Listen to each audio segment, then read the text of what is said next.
till the siren sounds.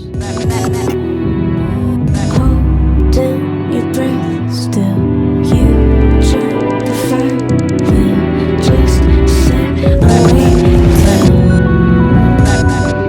Good morning, my friends and family, and welcome to the city of Vilnius in Lithuania. Finally made it here after a long trip from Latvia. And I start this trip off from like where every other person starts a pilgrimage. Here at the Gates of Dawn, where you have the Madonna of Vilnius painting, the Mary Mother painting that's hanging up in there. It's seen lots and lots of history, a lot of things that has happened. So start this journey off because this is the whole reason why we came to the Baltics. So learn some things about the Baltics. So let's see what we can learn, what we can see, what kind of journeys, adventures we can have.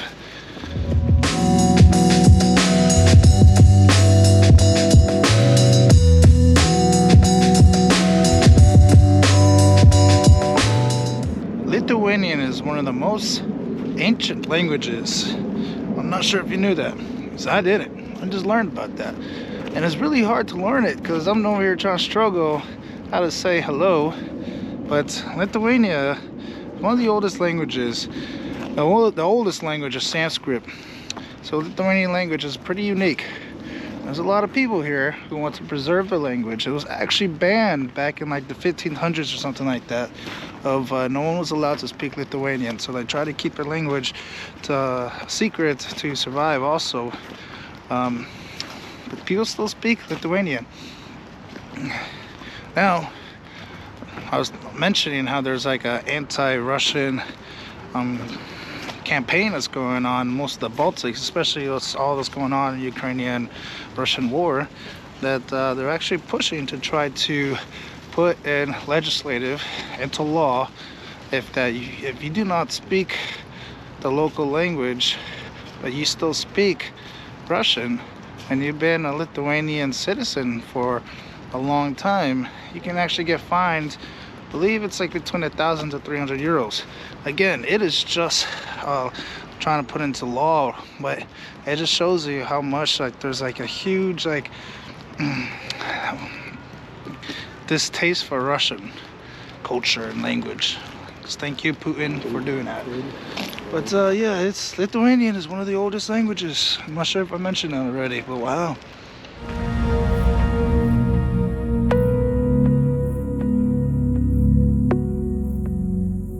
It's bring me back good memories of Kazakhstan.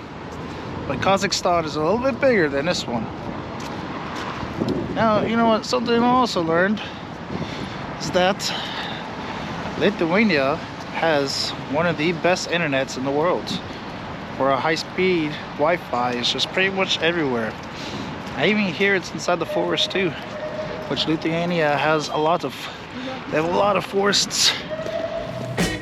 I love to wake up in the morning, but keep dreaming without wording. The day is gone.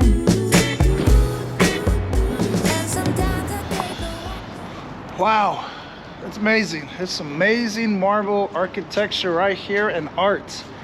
It is really difficult and expensive sculpting with marble.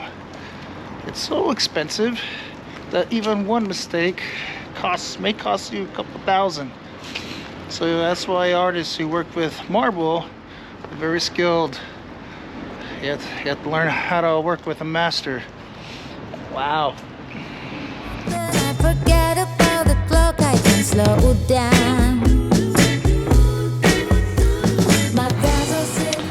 Lithuania only had one and one only, no other more after that, king, and it was Christianized. So you will see there's a lot of religious pieces all over, scattered throughout Lithuania, that I've noticed even inside the city. Random shrines. And then his predecessor took over, brought back more paganism, and Teutonic Knights went to war with Lithuania, and Lithuania's empire kind of got smaller after that. Right there.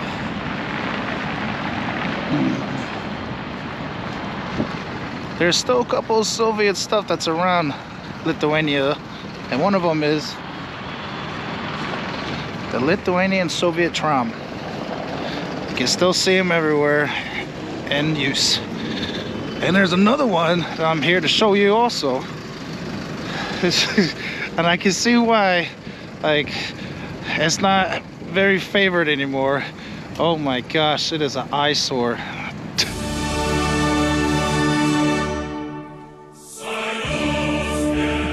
Oh, the Soviet Union's behemoth eyesore of a building. Look at that.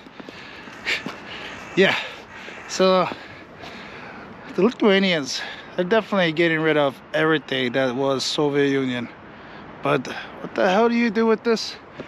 I don't know if you remember back in Estonia, we're in the city of Tallinn, there was another concrete behemoth of architecture still left there from the former glories of the Soviet Union.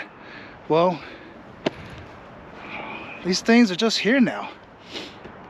Like it's the Soviet Union thought this was going to be amazing to build in this beautiful city of Vilnius, where on the other side of the river is a UNESCO heritage site, old city.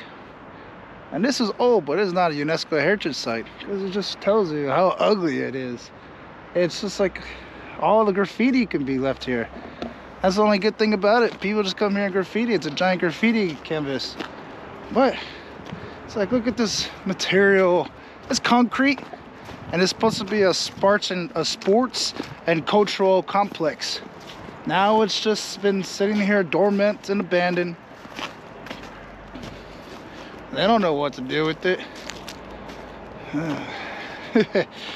And there you'll find a little bit of these buildings scattered throughout Eastern Europe. Just what do you do with them? It's kind of hilarious too to also do that comparison of like empires that survived for a long time and even after they're not around anymore. For this example, you have the Kazakhstan Tower, and it was erected back in like the medieval era, and it still stands to this day. Still has significance. But then you got the Soviet Union monument right behind me, and just like, man, Soviet Union Empire, come on, that's just as ugly. Damn. Wow. Vilnius Monster that sits in the middle of this beautiful city. You might ask, why not bulldoze it? But here's the reason why. One, how can you bulldoze a building that looks like a bulldozer? Second, just like the Tallinn behemoth in Estonia, the material is concrete that is strong enough to survive perhaps a low-grade nuclear bomb. That thick of a material and size is very expensive, and I'm assuming perhaps in the millions of euros or dollars.